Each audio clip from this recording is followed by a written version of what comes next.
அனைவருக்கும் வணக்கம். என் பையனுக்கு வந்து ஆல்ரெடி உடம்பு சரியில்லைன்னு சொல்லியிருப்பேன். பையப்புள்ள வந்து ரொம்ப நொந்து போயிட்டாப்புல. எப்பவுமே ஆக்டிவாக இருப்பாப்புல. ஆனால் வந்து 2-3 நாளாக வந்து சரியாக சாப்பிடாம இருந்தாங்க. சரி டாக்டர்கிட்ட போனால் தொண்டையில் புண்ணு அப்படின்னு சொல்லிட்டாங்க.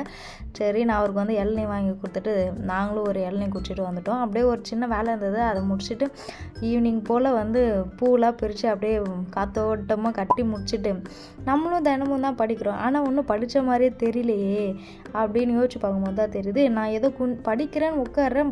ஆனால் மறுநாள் வந்து சுத்தமாக படித்த மாதிரியே இருக்க மாட்டேது. என்னடான்னு யோசிச்சா தான் தெரியுது நம்ம புக்கை எடுத்து வச்சுட்டு உட்காந்துட்டுருக்கோம். அது ஏதோ கொஞ்ச நேரம் பார்க்குறோம், அப்படியே நாள் ஓடி போயிடுது. பட் நம்ம படிக்கிறது இல்லை. ஏன்னு பார்த்தா ஏன்னா மோஸ்ட்டாக வந்து அப்படியே நாள் வேலை செய்கிறது, அப்படியே டிவி பார்க்கறது, என் பையனை வச்சு மேய்க்கிறது, ஃபோனை பார்க்கறது அப்படின்னே ஓடி போயிடுது. ஆனால் நானும் வந்து ஸ்டடி டேபிள் போடுவேன், பட் வந்து ஒன்றும் செட் ஆக மாட்டேது. சரி ஓகே, நம்ம வந்து இன்றைக்கி உட்காந்து வந்து காலிலேருந்து நைட்டு வரைக்கும் எவ்வளோ நேரம் வேலை பண்ணுறோம், எவ்வளோ நேரம் வந்து படிக்கிறதுக்காக டைம் ஒதுக்குறோம் அப்படின்னு சும்மா ஒரு ரஃப்பாக ஒரு ஸ்டடி டேபிள் மாதிரி எழுதுவோம். அதை வச்சு நம்ம வந்து முடிவு பண்ணிக்கலாம் அப்படின்னு சொல்லிட்டு உட்காந்து எழுதினேன்.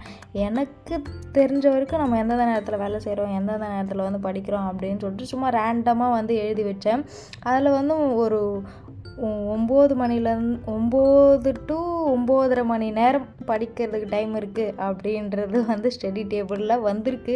ஆனால் நான் அவ்வளோ நேரம் படிக்கிறேன்னா அப்படின்னு கேட்டால் கண்டிப்பாக கிடையாது. எனக்கு தெரிஞ்சு முழுசாக ஒரு 2 மணி நேரம் கூட வந்து படிக்கிறேனா அப்படின்றது எனக்கு பெரிய டவுட்டாக தான் இருக்குது. இதுக்கப்புறம் வந்து முழு மூச்சாக வந்து படிக்கிறத வந்து எடுத்துகிட்டு போகணும். ஏன்னா நம்மளுக்கு நாள் ரொம்ப கம்மியாக இருக்குது. ஒழுங்காக படித்தா தான் வந்து நம்ம வந்து அடுத்த வருஷம் வந்து டெப்யூட்டி கலெக்டர் ஆக முடியும். ஏன்னா வந்து இன்றைக்கி ரிசல்ட் வந்திருக்கு, கண்டிப்பாக பார்த்துருப்பீங்கன்னு நினைக்கிறேன். Group 1 result. அதில் வந்து போஸ்டிங் வாங்கி போனால் எல்லாருக்குமே வந்து வாழ்த்துக்கள். எனக்கு ரொம்ப சந்தோஷமாக இருந்தது. நாமும் ஒரு நாள் இந்த மாதிரி ஆகணும் அப்படின்றது தான் என்னோடய எண்ணம்.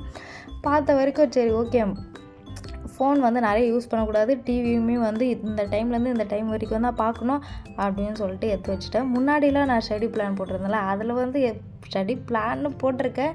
பட் எல்லா நேரமும் படித்தேனா அப்படின்னு கேட்டால் படித்தே இருந்திருக்க மாட்டேன். ஏதோ சிலதை தான் படிச்சிருப்பேன், சிலதெல்லாம் அப்படியே விட்டுட்டு இருந்திருப்பேன்.